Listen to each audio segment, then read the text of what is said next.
Do vampires play chess? Were they vampire dorks? How are Barbie like vampire cheerleaders? Did any vampires play in the band? Were there vampire emos with a guy wearing girls' panties weirdness and those awful things that cover half their faces? Or were there just freaky goth kids who didn't like to bathe much? Was I going to turn into a goth kid? Or worse, an emo? I didn't practically like wearing black, at least when I was explicitly, and I wasn't feeling a sudden and unfortunate aversion to soap and water, nor did I have an obsessed desire to change my hairstyle and wear too much eyeliner. All this swirled through my mind while I felt another little hysterical bubble after trying to scrape from my throat. I was almost thankful when it came out as a cough instead.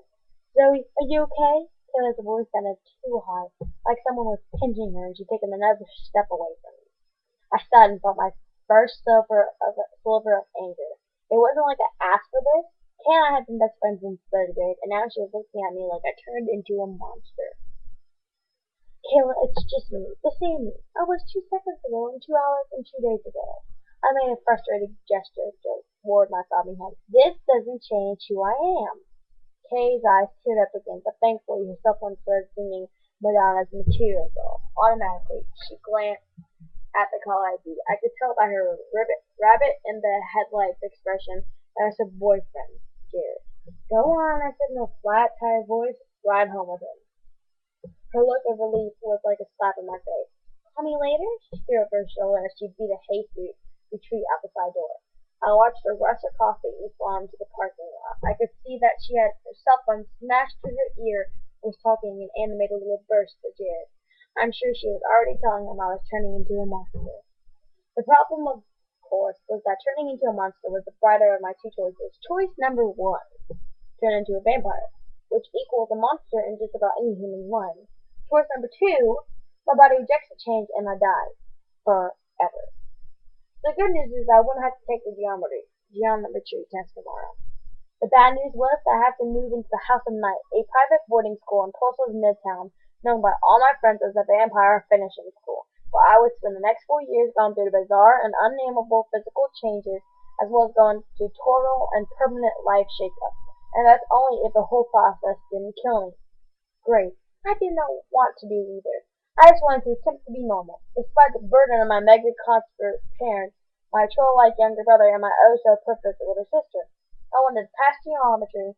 I wanted to keep my grades up so that I could get accepted into veterinary college at OSU and get out of Broken Arrow, Oklahoma. Most of all, I wanted to fit in, not least at school. I wanted to become hopeless, so all I was left with my friends and my life away from family. Now that was being taken away from me, too. I rubbed my forehead and then messed with my hair until it semi-covered my eyes, and with any luck the mark that had appeared above them, keeping my head ducked down like I was fascinated with the goo that had somehow formed in my purse. I hurried toward the door that led to the student parking lot. When I stopped short of going outside, through the side-by-side windows and the institutional-looking doors I could see heaps. Girls flocked around them, tossing and flipping their hair, while the guys retrieved ridiculously big pickup trucks and tried, or mostly failed, to look cool. Doesn't it figure that I would choose that to be attracted to? No. To be fair to myself, I should remember that Heath used to be incredibly sweet, and even now he had his moments, mostly when he bothered to be sober. High-pitched girl giggles filtered to me with the parking lot. Great. Kathy Witcher, the biggest hoe in school, was pretending to smack Heath. Even from where I was standing, it was obvious she thought hitting him was some kind of mating ritual. As usual, clueless Heath was just standing there grinning. Well, hell, my day just wasn't going to get any better, and that sat my Robin's Egg blue 1966 VW Bug right in the middle of them. No, I couldn't go out there. I couldn't walk in the middle of all of them with that thing first on my forehead. I'd never be able to part of them again. I already knew too well what they'd do. I remember the last kid the tracker had chosen at SIHS. Happened at the beginning of school last year.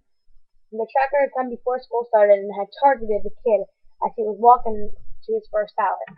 I didn't see the tracker, but I did see the kid afterward for a second. After he dropped his books and ran out of the building, his new mark glowing on his pale forehead and tears washing down his two white cheeks.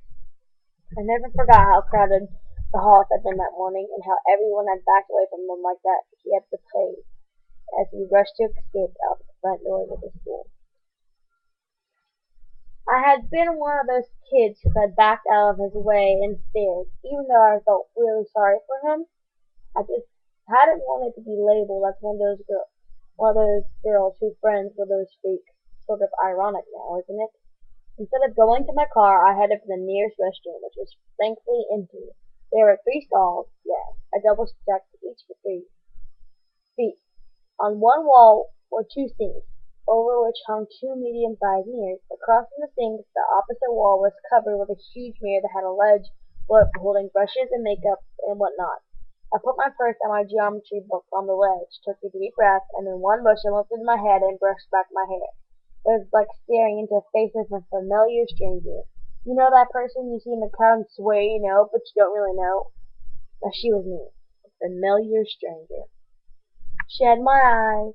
They were the same hazel color that could never decide whether they wanted to be green or brown, but my eyes had never been that big or round. Or had they? She had my hair, long and straight, and almost dark as my grandma's had before hers had begun to turn silver. The stranger had my high cheekbones, long, strong nose, and wide mouth, more features than my grandma and her Cherokee ancestors. But my face had never been so pale. I've always been olivish, more darker skinned than anyone else in my family, but maybe it wasn't that my skin was suddenly so white. Maybe you looked pale in the comparison to the dark blue outline of the crescent moon. I was perfectly positioned in the middle of my forehead, or maybe it was horrid fluorescent lighting. I hoped it was the lighting.